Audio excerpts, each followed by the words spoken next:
Why don't we go away tomorrow? Okay, let's do it. Welcome to the Pines. Showtime! So we're trapped. Tonight, we are running a game that each of you have unknowingly signed up for when checking in. I would be remiss if I didn't welcome our 4 All-Stars. Blood on the ground means points on the board. Before I start this review, guys, I do want to say rest in peace to Tony Todd, a legend in the horror genre. He played roles such as Candyman, Final Destination. He even has a role in the movie I'm going to talk about today, so we always got to pay our respects to the OGs. Tony Todd, you'll be missed. And now with that out the way, how the did this movie get a 92% on Rotten Tomatoes and a 93% audience score? That's insane. Don't get me wrong, I really enjoy this movie. I will defend it, but goddamn, 93%, it's not The Godfather.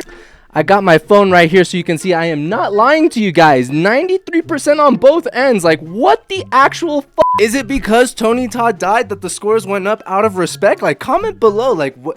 We are living in a simulation, man. This can't be happening. I originally wanted to start this video as an apology to my best friend Eric, which I saw this movie on Discord with, and he hated it. And I can see why. It's very low budget. The acting is not great. The shots are very low quality. So for it to have 93% on both ends, I mean, I'm not living in reality right now. But there are some things you can appreciate about this movie, like David Howard Thornton's funny quirks and mannerisms. You got Damien Leone working the special effects, so it's not all bad. If you're a fan of slashers or low budget horror movies that go over the top, this is for you. So the movie starts off with like the worst opening I've ever seen in a horror movie. This lady's doing like the vacuuming to close down this hotel, and she realizes that the wires are cut, and then this guy comes out of nowhere and explains that, oh, we have a rat problem and it must be the rats that like bit through the cords. Then why is it so perfectly cut? I mean, do rats have the best teeth of all time? Like, it should be a little bit more rugged and jagged than look like a perfectly cut thing with scissors. But you know, she buys it, so doesn't matter. And then we see her get thrown across a table and we see someone walking in, and that's literally the opening. Nothing happens. So not the best start, but it gets better. Then we get introduced to our main character of the story, who's a father named Roy. He goes upstairs. As he's going to his son's room, it says do not disturb, streaming from 7 p.m. to 9 p.m., which is like the most obnoxious thing you can make a character, which is being a streamer. And as soon as he enters this kid's room, I swear to you, he is the most annoying kid, like being like, Dad, I can't believe you're interrupting me while I'm streaming. People all around the world are watching this. And I'm just like, I want to see this kid get murked. Like, just such a spoiled kid and such a brat that no one could possibly like this character. Anyways, he comes downstairs to fix his camera, which is like a very old camcorder, to which the police knock on the door, showing up with his daughter because she was trying to get a case of beer from the liquor store. They have their little back and forth. She goes up to her room and Roy decides to talk with his wife about it, and they decide to go away for the weekend as a family, driving to a hotel scene earlier in the movie with the idea of it being like no cell phones, no video games, just good old family time. As they walk in to check into the hotel, there's this like couple. I mean, I don't know if they're a couple, it's just a guy and a woman, but they're heavily making out in front of the front desk employee. I'm just like, first of all, you know that saying like get a room? You just got a room. Can you not wait 5 minutes? But no, they can't hold their love back. However, when they go up to check in, the apparent owner, Mr. Lockwood, lets them know that the hotel doesn't have any internet connection, which should be immediately the first red flag, because they can't take any credit cards or debit cards. It has to be cash. My spidey senses are tingling. Taylor ends up going to the hotel's bar where she finds these like 2 super generic French guys. I mean, dude, you got to listen to the voices of these Frenchmen. 211? Of course. They're the only Americans who know how to make music. We came here just to see them. Don't be so insensitive to this lovely mademoiselle. Don't be so insensitive to this lovely mademoiselle. Oh my god, it could not be cheesier. Like, it's so, dude, I'm French. These people should have hired me, man. Je parle français. Mon père est de Paris. Oui, je peux parler français. Je peux faire mieux que ces mecs là dans ce film. Allez là, qu'est-ce qui se passe? Dude, they should have totally hired me, bro. I'm French. Dude, I could have done this scene 1,000% better than these guys, dude. Like, I don't know if that's what they were going for, to just make it as bad as possible. Miss Mademoiselle, don't be so insensitive. Bro, come on, dude. You gotta do better than this. Anyways, her mom ends up coming to the bar, pulls her away from them, gets a table for themselves, and orders them a beer, trying to be like the cool mom, having a little bit of a mother-daughter talk, and then we get 99-cent store Pedro Pascal, bro, trying to flirt with the mom in the most obvious way possible, and I'm so happy that this is the first kill in the movie, because this dude. Or I guess I'm mistaken, because actually the first kill is this worker that comes out the back going to her car smoking a cigarette, and she sees this guy in the distance like building a noose on a tree, and you can very clearly tell that this is David Howard Thornton just because of his quirks and mannerisms. Like, it's very Terrifier-like. So she gets spooked and tries to enter her car and gets her face kicked in by someone that's already in the car, and you can see the shadow of a girl coming out of the car. And then we get this janitor coming up to Mr. Lockwood asking questions, so he's like, I gotta get rid of this guy. But dude, this guy straight up looks like a mouse. I mean, tell me he doesn't look like a mouse. As the dad and son are walking to the room, they see this guy installing cameras. The kid ends up asking if they're wireless, and he says yes, to which the kid responds, how is that even possible, because there's no Wi-Fi? And he's like, well, we still have a business to run here. But this drunk ass dude comes around the corner, makes the dude fall off the ladder, and he's so drunk that he just spits out nonsense. Like, he literally says, being at this hotel is like being in the ass by the Oakland Raiders.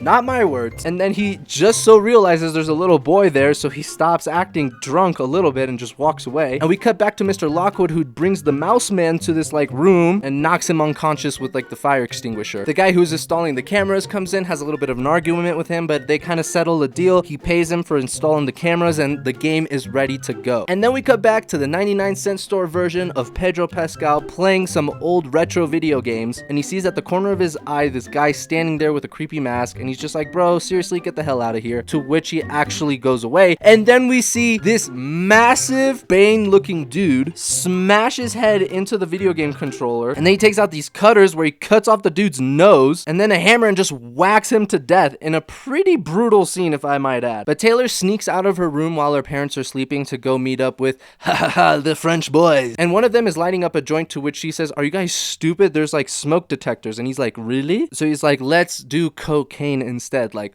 who the are these French boys? Like, god damn it. But then we cut back to the parents who are sleeping inside the room. She wakes up because there's like a bunch of noise going on, so she tells her husband to go check it out next door, to which he does. And when he knocks on the door, this dude opens up, who seems to be, I mean, for lack of a better term, has a little sugar in his tank, and there's these two hot girls just making out in the background. I mean, what kind of party is this? But the point being, he tells them to lower it down, and they're like, okay, we'll lower it down. And then we cut to a Brazzers scene. Straight up. The two that were making out earlier in the lobby are straight up in this heart-shaped jacuzzi, and they do not hold back. And the woman that's just riding this dude just notices this woman standing there watching them with a mask, and then out of nowhere, the buff dude gets attacked by David Howard Thornton in a brutal scene where they just drown the dude. And then David Howard Thornton comes with like the wine screw, but she ends up push-kicking him and making everyone fall, and she actually kind of gets away for a second, and she's running down the hallway butt-ass naked. But of course, she gets caught by David Howard Thornton, so we can assume that she dies. And right around the corner comes the dad. And when he walks back into the room, the mom tells him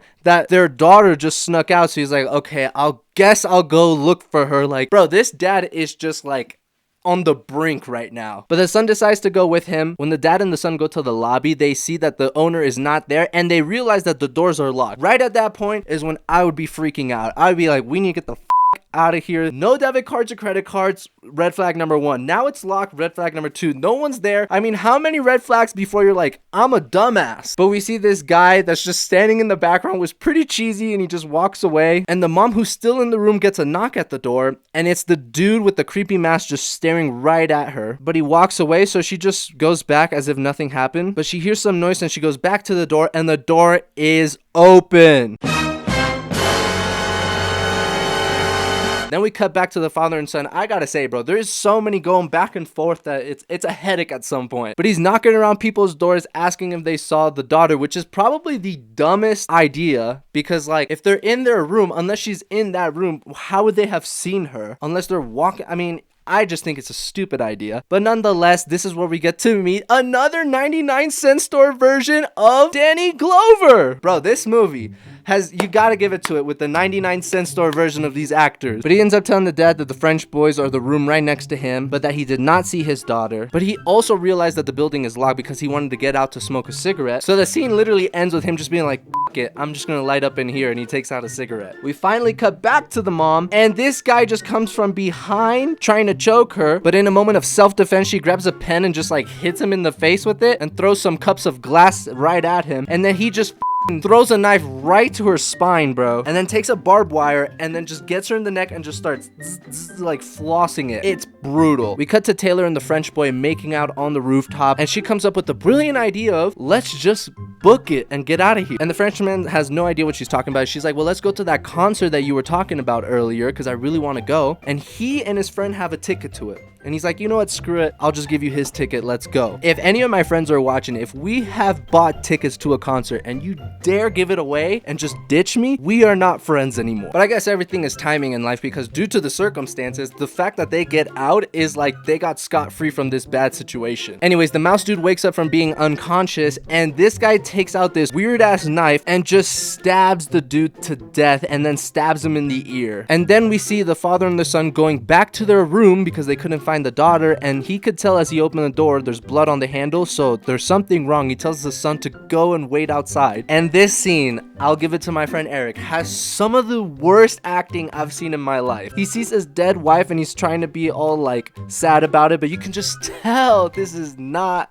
good acting. I mean, it worked for me, but like my friend could not stop with this scene. They go back into the hallway where they meet up with the 99-cent store version of Danny Glover, and the dad's super hostile, and Danny Glover is like, don't worry, let me reach into my pocket, and he shows his former badge that he was a police officer for the LAPD, which is really convenient in a situation like this. Yes, I want someone who's got some experience and a gun, and they found one. They team up and they go back to his room. Anyways, the two grown-ups decide to do some investigating around the hotel, so they tell the kid to stay put in that room, don't open the door unless you hear the secret knock, which is a pretty smart idea. And we cut to the French boy and Taylor in a car, and she just realizes how badly she messed up in this decision making that she had. So the two of them go to the pool of the hotel, and when I see the gun in this guy's hands, the biggest plot hole in this movie is that like, if you have a gun, just shoot the glass doors and walk out. I mean, the front doors are clearly made out of glass. You just shoot that thing and walk the hell out. I don't know what is going on in their head. But 99-cent store version of Danny Glover says that he's seen something like this before, where like they do some kind of like competition for the dark web with these cameras where they try to kill people. And they run into the drunk guy who's extremely drunk, getting into an argument with his wife. And then on the speakers, you could hear Mr. Lockwood saying the games have begun. And I kid you not, bro, a 99-cent store version of Hugh Hefner walks out, and it's like all four of them at the pool of the hotel, and the lights cut off, and when they turn back on, you can see the drunk guy just stabbed into a pole, and his stomachs are like out hanging for everyone to see. And when they turn around, you see Bane and the other dude just walking straight towards them in the dumbest scene, because 99-cent store Danny Glover has a gun. Both of them have knives. They're walking straight towards him, and he's just like not being able to decide who to shoot. And Hugh Hefner tries to take the gun, and then Bane just ends up throwing it aside. What the fuck, man? What? You had a gun, and you're supposed to be this like former cop, and you can't even pull the trigger. Oh my god, this movie's making me mad. I can see why people don't like this, but just make it through this, and I promise you it gets good. So Bane ends up killing Hugh Hefner, and the father and the former cop hide behind like the bar, and we cut back to the kid who's in the room, who's able to like somehow hack into this whole dark web show, and he sees one of the French dudes get murdered by a soda machine. But Mr. Lockwood realizes that someone is hacking into his system using a bunch of code, but he ends up like FaceTiming him through his iPad and telling him like curiosity killed the cat. And then he's like, where's my dad? And he's like, well, more importantly, you should be asking where's your mom. I thought this scene was pretty dumb, because it's like, could the kid not put two and two together? That the mom is dead? Like, you entered your own room, the guy was like having a panic attack, your father, and he doesn't want you to come in the room. Yeah, the only person in that room was your mom. Can you not put two and two together? Like, where's mom? So he runs out of the room, and then we cut to like the girls that were making out and the guy with the sugar in his tank, and we see David Howard Thornton's character and the woman down the hallway, and they just start skipping towards them, and the woman stabs one of the women as David Howard Thornton pins the dude to the table, and the brunette actually runs away. And this is when the movie actually begins to get kind of good. If you're a slasher fan because this kill is fun, I should say. But David Howard Thornton and the lady start playing tic-tac-toe with the knives on this dude's stomach. Literally, they put the square and circles and X's. That, my friends, was a gnarly scene.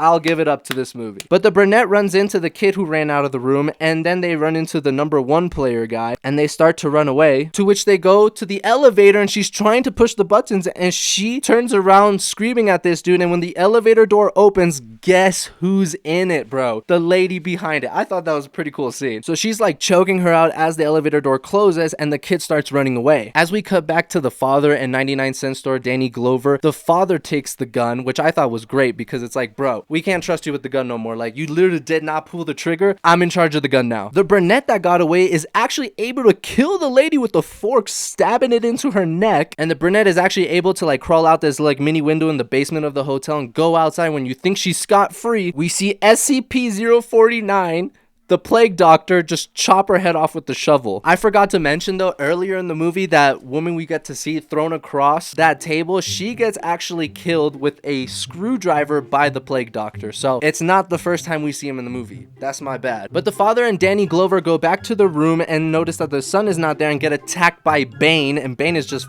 them up. He literally picks up the dad, throws him on the roof, and then as he's about to kill him, 99-cent store Danny Glover's balls finally drop and he pulls the trigger and kills Bane. Then we cut back to the number 1 player who's trying to track down the kid, which is pretty f***ed up that they're gonna kill kids in this movie as well. But when he catches up to him and he's about to kill him with the knife, he hears on the speakers that all players must report back because like there's been some disturbance. And this is when we get the French boy and Taylor coming back to the hotel. Oh my god, the biggest mistake of their lives. They were scot-free and they came back, to which David Howard Thornton stabs the French boy with the spear. And the girl, I guess she fakes her death, or maybe the situation was so intense that she just kind of like passes out. But David Howard Thornton thinks she's dead. We see the father and the former cop running down the hallway, and then we get this big twist reveal when the dad is fighting the number 1 player. The 99-cent store Danny Glover doesn't do anything. He just sits there and watch and reveals to the audience that he's in on it. He's supposedly like some retired player that wanted to win the game his own way. So he goes into Lockwood's like control room, and the father, who's still fighting player 1, realizes that that corridor has the camera that isn't working or wasn't installed. So he goes into that corridor so that no one can see it on the monitor. And as the former cop is watching in the monitor room, the plague doctor stabs him, and we realize that it's actually Mr. Lockwood who's under the plague doctor mask, claiming that he cheated and he tried to manipulate the game. So he ends up just killing him, claiming that he knew all the way back then when he was put on this case that he was that guy, and he couldn't believe that he checked in not thinking that they would notice. And when he's killing him, he's not looking at the monitor, so obviously he wasn't able to tell the switcheroo that the father played, because apparently he beat up the player 1, which, I mean, would you ever expect a guy looking like this beating up that guy with the knife? I mean, that's a little bit far-fetched. And then he gets on the speakers to tell the players that the only person left to kill is the little boy. So as they're both gonna go hunt them down, we cut back to the kitchen where player 1 grabs the kid, and then he reveals to him that, hey, it's actually me, the dad. We just gotta play this shit cool, alright? Don't be weird, we're gonna get out of this. Which I was like, okay, here we go. And then David Howard Thornton comes into the kitchen, and the son plays dead, and the father acts like he killed him to kind of just get past him. And David Howard Thornton at first believes it. He's like, god damn it, I lost this shit. But when the dad took the mask off to reveal himself to the son, Mr. Lockwood was able to see that on the monitor. So he tells him that he's a fake over the speakers, and then it's just a fight to the death between the two, to which the father puts him on the stove and the kid lights him on fire, and the dad whacks him in the face with the pan. So Mr. Lockwood is visibly upset, so he takes an axe and then finds them in the lobby, telling them that they can't leave alive, like they have to die. That's how the game works. But then the dad dodges the axe and tackles him and beats him to death. Bro, this dad is like the greatest 50-year-old man of all time. I mean, dude, how is he pulling this shit off? But he pretty much beats him to death, and this is the one scene in the movie,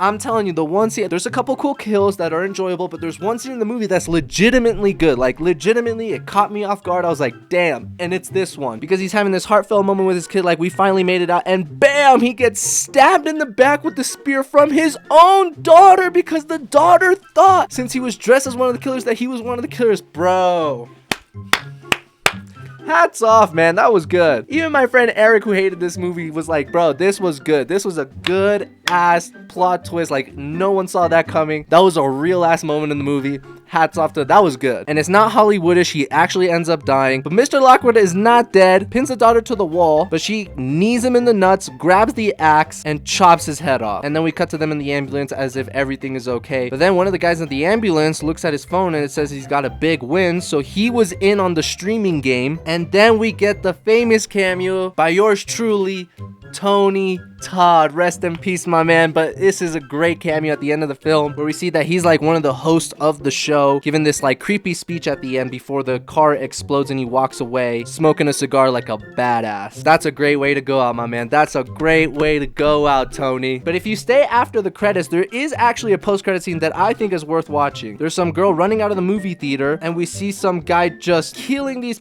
chopping these people up with this like butcher's knife, and this guy's trying to come in to help her, and we see even the janitor's in on it, and he's just bashing some dude's head in with like a baseball bat. And they put the girl on some noose. We see a plague doctor and he pushes some button on the computer and like the curtains come out, there's some lights, and some guys in some like Frankenstein experiment type shit, and then the janitor presses a button and electrocutes the guy, bro. I'm telling you, it's like a Frankenstein scene. It's like, he's alive, and then the movie ends for good. This is a stupid, dumb, fun movie, bro. Like, I can see why people don't like it. It's definitely not a 93% on Rotten. Get that shit out of my face. That is no way in hell. But like I said, it is a cheesy, corny, low budget horror slasher. But if you're into that kind of stuff, I feel like it's a good time, and I thought it was a fun movie overall. So that's about it. Let me know if you guys seen this movie down in the comments. What do you guys think? Do you think it deserves a 93% on Rotten Tomatoes, or am I just batshit crazy? Is that even real? Give this video a thumbs up, subscribe if you're not already, and as always, thank you so much for watching. Stay tuned for more content coming your ways. I'll catch y'all on the next one.